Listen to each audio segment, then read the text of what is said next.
We'll start right here with Bill Rabinowitz.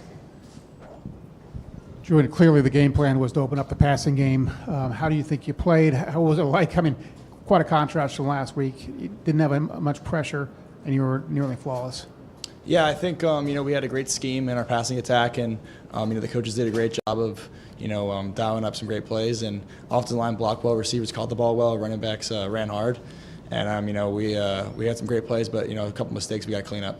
All right, we're going to come over here to Spencer Holbrook. Julian, do you think that obviously the competition level a little bit different, but do you think that this was a good step forward for you in your second start?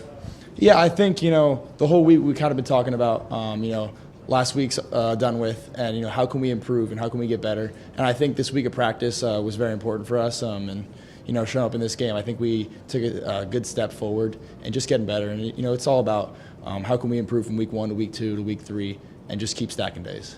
Dylan Davis. Have you ever completed 16 straight passes in your career before? And what's that feel like when you're on the field and you have that hot hand? Do you realize you have that hot hand?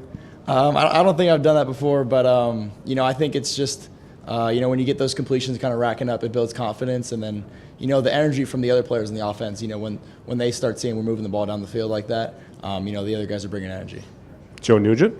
First touchdown pass to Will Kazmarek. What kind of weapon can he be for this team in the passing game?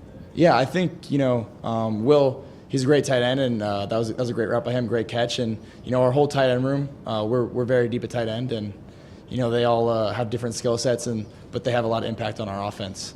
So that was a great catch by him, and love to see it from him. Front row, Clay Hall.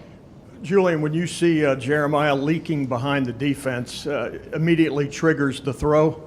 Yeah, for sure. We had that one, kind of backed up on our own 12-yard line or something.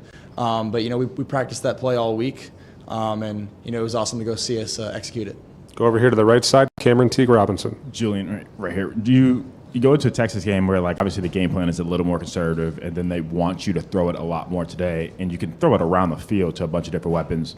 How much does having the skill position group that you have help you just kind of fill the void of whatever Ryan or whatever Brian call for you? Yeah, it's a huge impact. Having the receivers that we do here, having the off the line being able to protect for that long, and then having the running backs who not only protect but then also get out in the route tree. So it was awesome to see. Those receivers today made some great plays, and they were running great routes, and they were always getting open. Front row, Joey Kaufman. Julian, on the touchdown to Will, the first one, Coach Day says when you see the defenders back, that's like a sign they're open. When you see the defenders back, what's that feeling like when you have a shot like that? Yeah, that's what we talk about in practice a lot. A blind defender, when he's kind of trailing him and he's not looking at us as an open receiver. So once I saw him had a step or two on him, was ready to let it rip, and he made a great catch and had some run after the catch for the touchdown. All right, second row left, Patrick Murphy. Julian, Coach Day talked about building off of this, knowing this was an overmatched opponent. How do you kind of go forward, look at this film, maybe sort of doing this for the first time in a game like this, knowing that you have to improve, but maybe some things came a little bit easier than they will in future games? Yeah, I think, Coach Day always says that the issues are always there. So, we made some great plays today, but, there's definitely stuff to clean up. The turnover that I had in the red zone, can't have that. Can't turn the ball over as a quarterback. So definitely some stuff to clean up, and we'll watch the tape, and, we need to grow from it and be ready for next week. All right, we'll go over here to Stephen Means. Julian, speaking of your one incompletion on today, what's the conversation like when you make a throw like that? Was it maybe just not a good throw? Was it a bad decision? What did you guys talk about on the iPad after you got a chance to see that play? Yeah, it was a bad decision on my part, and, we just got to watch the tape and move on and learn from it because can't have those mistakes. We'll go over here to the front row, Jeff Gilbert. Julian, how well are you at the line before the snap, really understanding I know where the ball is going to go on this play? Or are you having to wait for it to develop a little bit and decide then? Or are you really seeing it really well to start?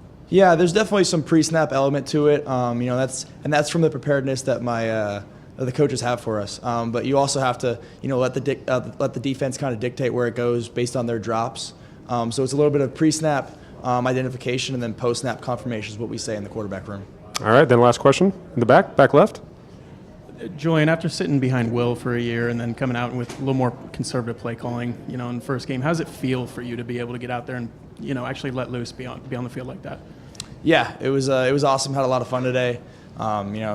can't say enough about the receiving room, the running backs, and the offensive line. Just everyone doing their part and making the offense move. All right, Julian, thank you very much. Thank you. Appreciate it. All right, guys, that's a wrap.